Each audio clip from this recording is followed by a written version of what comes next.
How are you today, Linda? I'm doing very well, thank you, and I'm delighted to be here with you today. Likewise, likewise. Thank you so much. I appreciate it. And we're going to talk about conflict, right? And how it's important to a working partnership. So, first, before we get into the conversation, do you mind sharing a little bit with the audience about what you do and why you do it? I'm a psychotherapist. I'm a couples counselor. My husband and I often teach together. We just taught last weekend at Esalen Institute in Big Sur. We also teach on the East Coast at Kripalu in the Berkshire Mountains. And I specialize in treating couples because although I have always loved and adored my husband, we're a couple of recovered hotheads. We're both firstborn and we're very different. So we were missing some good skills in negotiating and communication in the beginning of our partnership, which wreaked havoc with our relationship to the point, there was one point where it was so low, we were actually thinking about maybe we're not meant to be together. We ought to separate and divorce. But we got some really good help from some people who were in the graduating class ahead of us. And I feel a sense of responsibility to pay it forward because we have learned so much. And it's rare for us to have an argument, and we never have nasty arguments anymore. We debate, we have our differences, but there's a big space for those differences to float. So I'm so delighted to be here with you today and your community of people to share some of the things that I've learned in our 54 years together. So we're the veterans in the trenches. We have learned a lot over that time. And I'm still really crazy about them. Oh, that's wonderful. So we are very blessed that you did not get a divorce those many years ago and that you're here to share your wisdom. So happy to be here with you. Yeah. So tell us a little bit about why conflict management is so important to a working partnership. Well, I'm from the school of thought that opposites attract. When we teach together, we say complements attract. That there's some very deep, wise inner sonar in us who magnetizes us to people who have strengths we don't have. And if we have strengths they don't have. And the same kind of sonar is bringing them to us. It would be boring if we were with somebody who was just like us. Right. So people have different histories. They have different sore spots that they bring in from their unfinished business with their family and previous adult relationships. And when we bang into those sore places with each other, we get so reactive and the emotions get very intense. And that's one of the great things about romantic partnerships. We're supposed to be instigating those issues to come up to the surface where we can deal with them responsibly. Yes, absolutely. So we talked a little bit earlier today with another speaker a little bit about triggers and kind of what triggers are. How would you define them? Susan Campbell, I have a deep admiration for her and her work. And I think she is the state of the art about getting triggered. And when we go banging into those sore spots and we are reactive, we only have the reptilian brain working. She calls it the lizard brain. It's at the top of the spine, the brainstem. We only know freeze, fight, or flight. These are not useful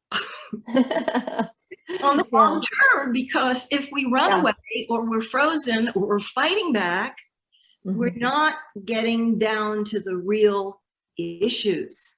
We're so reactive, we're threatened, we're panicky, we're anxious, we're angry, we want to get them before they get us. And this very primitive part of us is activated. But if we can do that pause to reflect and take a little break, maybe just a few breaths. Some of the issues are much bigger and they need more than just a few breaths. But if we can take a little time to soothe ourselves, some compassion for the intensity of the pain that we're feeling, we have an opportunity to dive down deeper underneath the anger, resentment, rage, contact the vulnerable feelings, Yes. tender feelings. And that's a totally different conversation. When we're speaking from our fear, when we're speaking from what hurts, when we're speaking from our needs, it's risky. We don't know whether our partner is going to settle down. And this works in friendships too. Do you know, we don't know if we get vulnerable, like the wolves that go into the wolf pack, you know, they offer their neck up. Yeah. You can bite my jugular and kill me. I'm offering my neck to you to show you I'm no threat. I'm not coming here to fight and bite.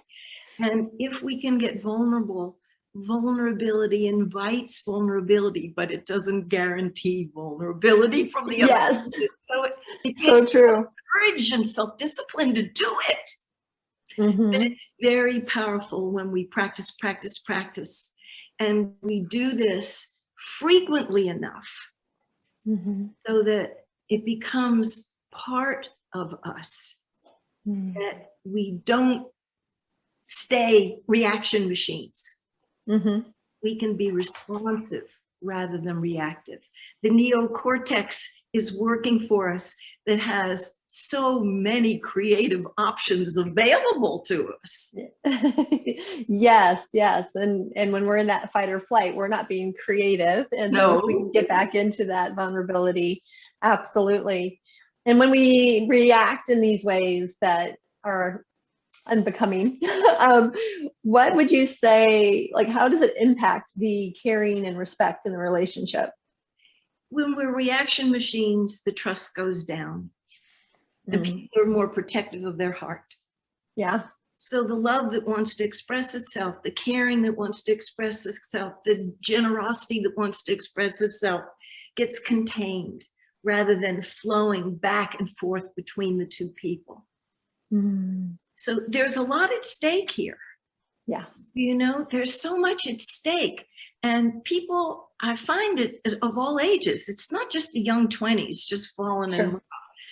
The midlife people and the beyond midlife people are working with getting past their romantic notions. That it shouldn't have to be this hard, or I have the wrong person, or I'm not good at relationship, all this mythology. And to see the practical part of it, that we're lacking in skills. We often didn't see it modeled in our families of origin. No blame on our parents. They wanted to give us the best that they had. They didn't learn it either. They didn't have good models. But we are challenged now as adults to go and fill in the holes where that learning is still pending for us. And learn the conflict management skills and learn the kind of qualities, develop the qualities that allow us to be eligible for a great relationship, like self-discipline, like courage, like patience, tolerance, acceptance, resilience, forgiveness, compassion, loving kindness. Develop these in ourselves. So if we start to see our reactivity and our triggers as information. In the prior interview, I was we were talking about how curiosity is so important. You find yourself talking to your clients all the time about presencing curiosity and wonder. Exquisite quality, because that starts to get the wheels turning about what is it that's being touched in me such that I'm so reactive? Why do we keep having the same fight over and over again? What is it in my history that's still so sensitive here?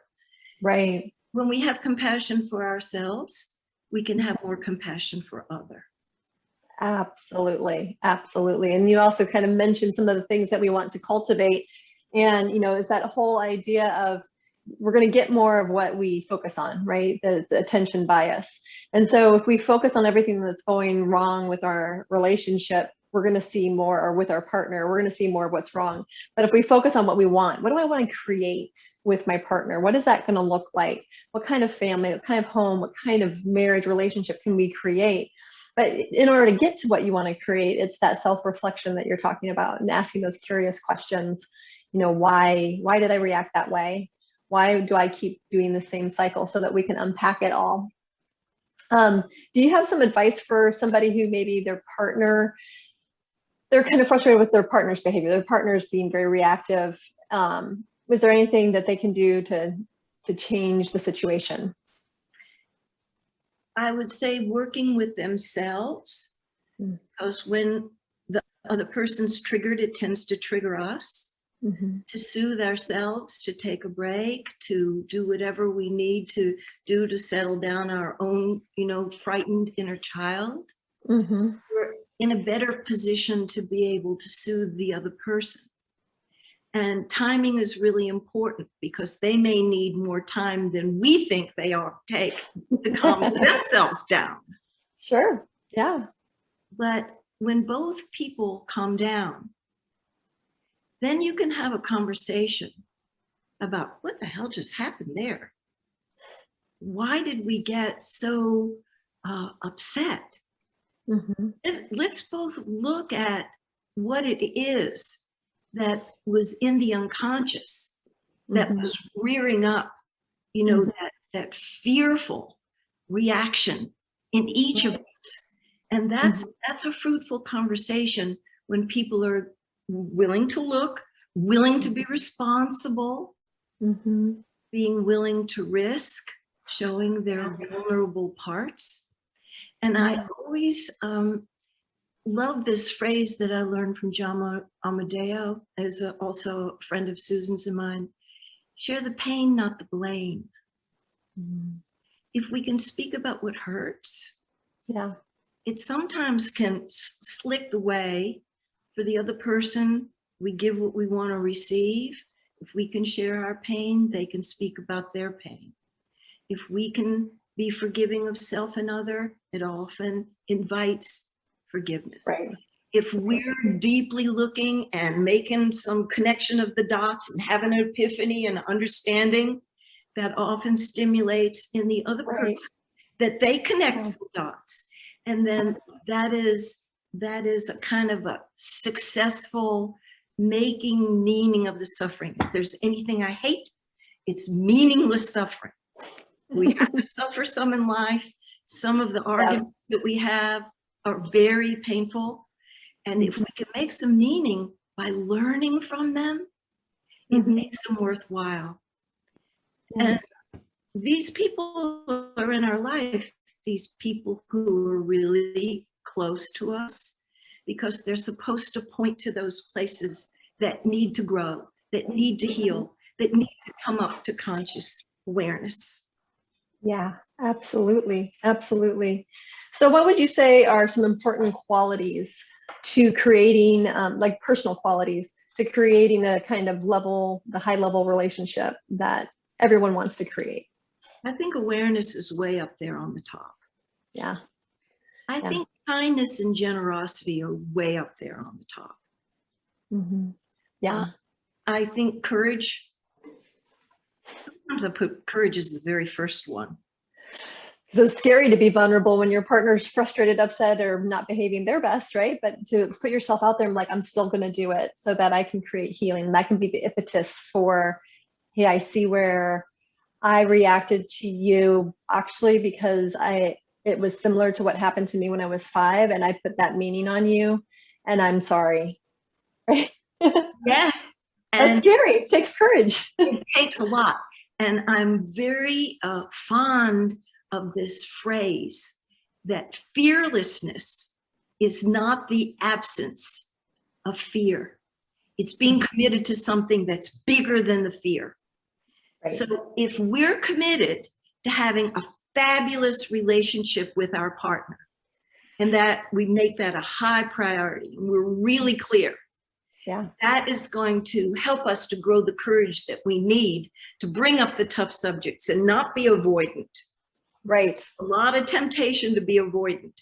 Yeah. And we need to lean into the challenge. One of the big problems that I have when I work with students, working with my clients, is stimulating them to allow their vision to be big, to activate the visionary. Yeah. I'm willing to reach high. And I dared to call this talk an end to arguing, which is a big claim. A lot of people don't even believe it's possible that they could end arguing. It might take years. Would you say? Yeah, no, I was just saying the title. Yeah, absolutely. It probably will take years if you have this vicious cycle in your marriage already. But then that arguing, like, I love how you said, we still debate. Well, of course, you're going to disagree. You're going to agree to disagree. You're going to debate. You're going to have those are all still wonderful and actually kind of fun. It's kind of fun to debate sometimes. But when the arguing, that's just tears down the relationship, tears down each individual. But I love that you're living proof that you can end the arguing. And it's a piece of work. Yeah. It's a piece of work, and you have to have a good work ethic.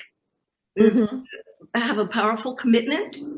That quality of commitment, you were asking about the qualities, that quality of commitment, that dogged determination, that steady plot, one step in front of the other, fall down, get up, fall down, get up, begin again. That will really take you. Yeah. So it's all right to allow your imagination to be big.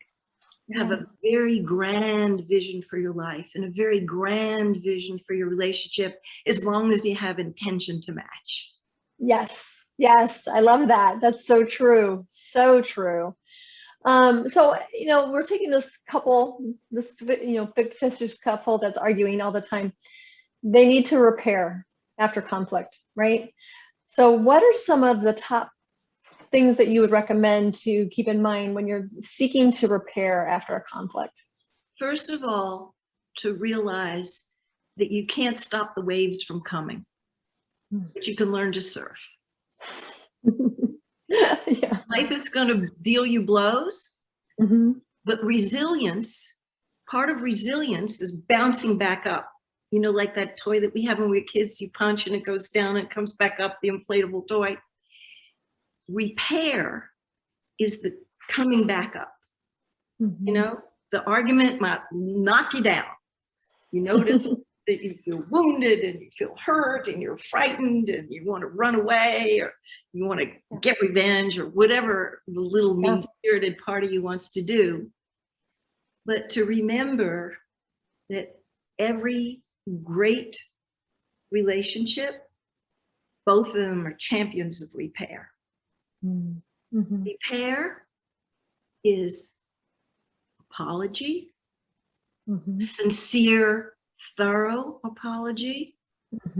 It's not, I'm sorry you feel that way. There's no responsibility in that one. It's really taking your part, which doesn't mean the argument was your fault. Takes two, but you're willing to speak about the part that you played. Forgiveness is also incredible repair. And you can't force it. If you look inside and you're not ready and you're still feeling too protected and defended, you wait. You wait until you can say it and really mean it. And it's sincere forgiveness. And you can't push somebody to forgive, and you can't push yourself to forgive.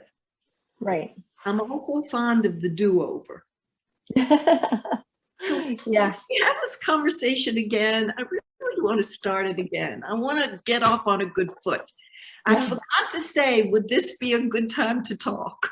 I didn't get your agreement, and I just went into blurting out something that was bothering me. I'm sorry I got off on a bad foot. I want to get off on a good foot. Would this be a good time for us to talk? Let's start over. The most important part of the repair, to restore the goodwill, is just to say, this is what I'm learning from this breakdown. I'm learning that it is such a sore spot for me to be ignored. I'm learning that it's just a sore spot for me, broken agreements. Brings back, wounds from childhood where promises were made and they weren't kept. And I just feel so sad for that little child that thought it was her fault, that she wasn't important enough, that the promises were kept. And when you broke that agreement with me, that little child was crying inside. Mm. So instead of being snarky and say, what the hell's the matter with you? I really should have just told you about my little wounded child. Can I tell you about that now? Could we do this over? It's very tender-hearted. And when Yeah. both people are willing to do repair and become champions of repair and learn how to make a thorough apology and learn how to make the timing really work for them about forgiveness and are willing to do it again and do it better the next time, the relationship tends to flourish then. Mhm. Yeah, absolutely. I've seen it over and over again in my office when we slow it down and then we reflect back, we talk honestly, take responsibility, but not with an attitude, right? And then there's these aha moments that come up where they realize their partner's vulnerabilities, they realize their own vulnerabilities, and there's compassion that's mutual on the other side of that now they want to do the thing to support their partner because they understand how important it is. And nothing succeeds like success. You have those tender-hearted, open moments where you're really connecting and people, they get each other, they feel gotten. And do you know, it's so sweet, it's so satisfying, it's so fulfilling that you're just ravenous for more moments like that. And when you start to have those, man, I'll do whatever it takes to have those, because that's really what a great relationship is made of. That people feel safe, it's secure to be who they are. You know, they don't have to hide behind some kind of image and you know, the nice guy and the nice girl that just are doing their ego presentation of looking good and being right. You know, that they're real and they're authentic with each other. And really isn't that what we all want? We just want to be ourselves. I'm not talking about being lazy and you know, just accepting I'm flawed and damaged and have a lot of neuroses. No, we're talking about hard work. Yes, I'm in process, but I can be loved as is while I'm learning with my fears and my insecurities and my checkered past and mistakes that I've made, you know, all of that. And that I can still be loved and that I can still be honored, that I could still be valued. And I'm not asking for anything that I'm not willing to give. Right. And that's a really good point, right? That you're not asking for anything you're not willing to give. If you're both leaning in, you're both doing the work. There's a blessing in that of the mutuality of the work, right? That's right. It's the generosity of spirit. You know, I sometimes think about the work that I do as relationship is spiritual practice. You know, a lot of people go to church and they go to temple and they pray and they sing hymns and they do good works. And then their relationships over there is something different, rather than our spiritual practice can be about becoming a more mindful, aware person. And our relationships are challenging us to do that. And when you make a contract with your romantic partner that you want to work together to be the most loving human beings that you can be, to be the most authentic, real, powerful, generous human beings that you can be, that's a good contract. That is. That is. So as you know, couples are making this goal, this is their to have this loving contract, there's going to be conflicts along the way. So can you help give them some ground rules on what you would recommend on how to navigate that conflict along the way? Every couple has to make their own ground rules. I put near the top, stay out of judgment and criticism. You know, it's been in the media for decades now about I statements. But some people start out with an I statement and they say, I feel that you're a jerk. They screwed up. This is not a nice statement. Yes. Not a realized statement. If you Yeah. want to stay with yourself and your own experience, then you're talking about your own sadness and your own fear and your own hurt and your own needs. So I think it's important to Right. catch yourself red-handed when you indulge in the old communication that is not skillful. If you catch yourself red-handed, or if your partner politely shows some of your unskillful communication to you, take responsibility.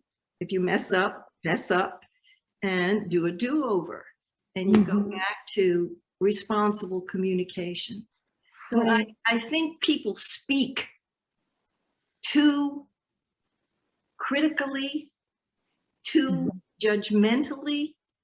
They grew up, a lot of people in families, that's the way they spoke. They sometimes hang out with other friends who also can speak that way. And I would say that would be important to clean up their communication, because people are sensitive and they're easily wounded by criticism and judgment. Right. And there are ways to speak your truth without the criticism and judgment. So to be clear about that, Yes. we can talk from our heart, from our feelings, rather than from our head, which is full of opinions and they're often critical. And it's very individual. You know, it's very individual for every couple. Some people can take a lot of volatility. They can take shouting. Some couples, they can even take name calling, threats. Most couples can't, but you need to negotiate for your needs. And if one person can have loud voice, you know, or stomping around or slamming the door, some of the things that would make a HSP cringe, Yeah. negotiate. Please, I need a ground rule where you don't shout. Please don't raise your voice. It just, it's too hard for me to come out of the frozen position. I can't think straight. I got post-traumatic stress for my screaming sibling or parent or Sure. the Sunday teacher or something. And they have to negotiate for their needs. And when you make the agreements, they sometimes get broken. There's no perfection. Both people are responsible for keeping them. Then you have a conversation about the broken agreement, because every relationship rests on a foundation of trust. And one of the greatest ways to build trust is to make agreements that you keep. So on the ground rule list that you're asking for, only make agreements that you're really, no kidding, willing to keep them. And look inside before you agree to it to make sure that you're really committed to the agreement. That's a really good point, because I see that a lot where someone agrees, oh, sure, sure, sure, sure. And then they come in and they're saying yes with their mouth, but their actions are something else, right? Yeah. So making sure that you touch, you know, really ask yourself, am I seriously agreeing, or am I just trying to get my partner off my back? I think that's really important. And sometimes people are quick to agree, they're accommodators, and they don't look deeply enough to see if it's something that they're really going to follow through with. Right. And there's some other ground rules that are important too, to do these repair things, the apology and forgiveness, the do-over, and what I'm learning right now. I think that those could go on the agreement list.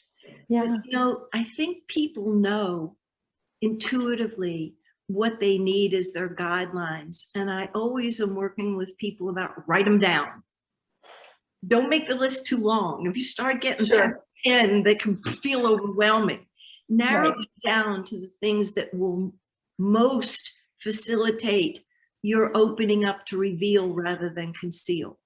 Yeah. It will help you to express rather than repress.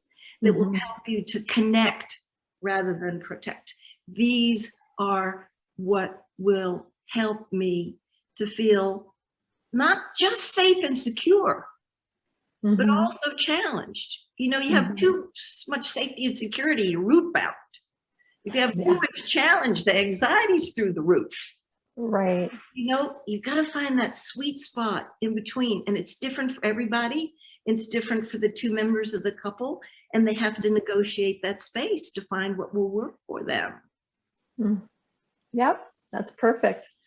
Well, we are running out of time, but I would love for you to tell the audience about your offer for you have a little gift for them.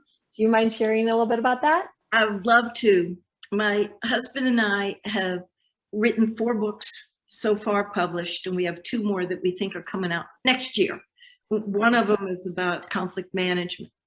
But until we have the book on conflict management available for purchase, we have written an ebook, which is 10 chapters of the forthcoming 101 chapters in the conflict management book. And we got a whole lot of free things on our website, Bloomwork. So if people go there, they can get the 10-chapter book on conflict management. There's one on another free ebook on sexuality, and there's one that are the 10 most important things that we've learned since we got married, which we lifted up out of our best-selling book, 101 Things I Wish I Knew When I Got Married, which was our first book. So we also have other free things for your listening audience on our website. We have more than 150 YouTube videos and more than 600 blogs on Psychology Today, where we've gotten 10 million hits. Wow. I'm really interested in getting their relationship skills up level. Yes, absolutely. Well, thank you so much. I really appreciate you taking this time with us, Linda. This has been very valuable, and I know you have so much more to share, and we'll have to have you come back another time to share some more. Does that sound good? I would love that. Yeah. Well, I enjoyed it. Thank you for your juicy questions. Thank you. Okay. All the best. Yeah, you too. Okay. All righty. So that ends our day. Thank you so much for staying with us to the end. There's so many of you that stayed the whole time. Thank you. Thank you. Have a great weekend and see you on the other side.